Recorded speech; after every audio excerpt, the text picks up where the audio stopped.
Кореянын тарыхы миңдеген жылдарды камтыган бай жана татаал тарых. Ал аркыл цивилизациялардын, династиялардын жана доорлордун таасиринен калыптанган мамлекет. Байыркы доор Корея элинин тарыхы биздин заманга чейинки 2333-жылы негизделген Кочосон мамлекети менен башталат деп айтылат. Легенда боюнча бул мамлекетти Тангун Вангом түзгөн. Кочосондон кийин Корея аймагында бир нече күчтүү мамлекеттер пайда болду. Алардын ичинен эң белгилүүлөрү Когорьё, Пекче жана Силла падышачылыктары. Бул үч мамлекет узак убакыт бою бири-бири менен атаңдашып, маданият, илим жана согуш өнөрүндө өнүгүү жолунда өттү. Бириккен Силла доору 7 жана 9 кылымдар. 7 кылымдын аягында Силла падышачылыгы башка мамлекеттерди бириктирип, Кореянын алгачкы бирдиктүү мамлекетин түздү. Бул доордо буддизм кеңири таралып, искусство жана архитектура гүлдөө өнүккөн. Буддисттик ибадатканалар, таштан жана колодон жасалган Будда айкелдери ушул мезгилдин маданий мурастары болуп эсептелет. Корея династиясы 918 жана 1392 жылдары. 9-кылымдын аягында Силла падышачылыгы алсырап, анын ордуна Корейо династиясы түзүлдү. Корейо деген аталыш кийин дүйнөгө Корея болуп тараган. Бул доордо мамлекеттик башкаруу системасы, билим берүү жана илим өнүккөн. Алгачкы жолу металл менен басылган китептер жаралган. Ал тургай дүйнөдөгү эң эски басма чыгармалардын бири ушул жерде табылган. Ошондой эле Корейо мезгилинде атактуу Селадон керамикасы өнүккөн. Чосон династиясы 1392 жана 1897 жылдары.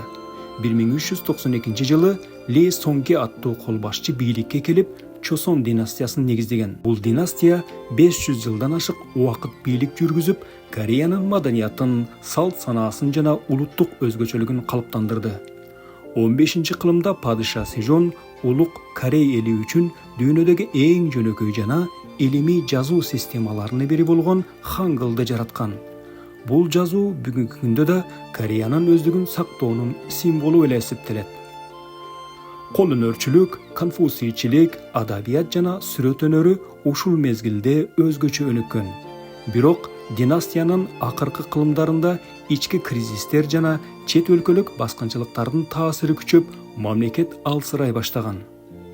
Жапониянын басып алуусу 1910 жана 1945 жылдары. 20-кылымдын башында Корея чоң сыноолорго туш болду. 1910 жылы Корея Япониянын колониясына айланып, 35 жыл бою баскынчылыкка дуушар болду. Бул мезгилде корей тилин колдонууга да тыюу салынып, маданий мурастар унутулууга жакындады. Бирок Корей эли эркиндик үчүн күрөшүн эч качан токтоткон эмес. Дүйнөнүн ар кайсы жеринде жашаган мекенчилдер көз карансыздык кыймылдарын уюштуруп турушкан. Эркиндик жана экиге бөлүнүү.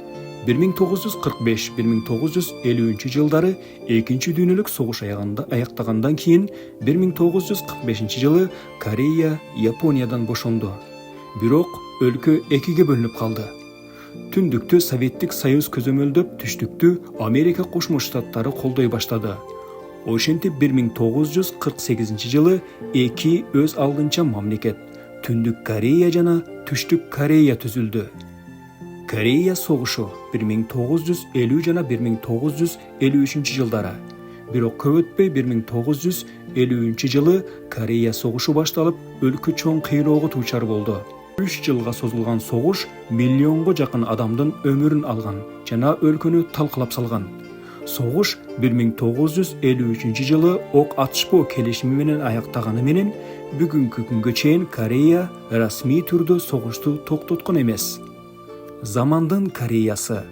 Согуштан кийинки жылдарда Түштүк Корея чоң кыйынчылыктарга карабастан экономикалык керемет жаратып, өнүккөн мамлекетке айланды. Кыска убакытта өнөр жай, технология жана билим берүү тармактарында зор ийгиликтерге жетишти. Бүгүнкү күндө Samsung, Hyundai сыяктуу дүйнөгө белгилүү компаниялар Корей экономикасынын символуна айланды. Түндүк Корея болсо өзүнүн жабык системасы менен айырмаланып, социалисттик башкаруу жолун улантып келет. Жыйынтык: Кореянын тарыхы байыркы цивилизациялардан тартып, бүгүнкү күнгө чейинки күрөш, жаңалануу жана өсүш менен коштолуп келди. madaniyati, tili жана улуттук биримдиги аркылуу Кореяли өздүгүн сактап калды. Бүгүнкү күндө Корея дүйнөлүк маданияттын, искусствонун жана технологиянын борборлорунун бирине айланды.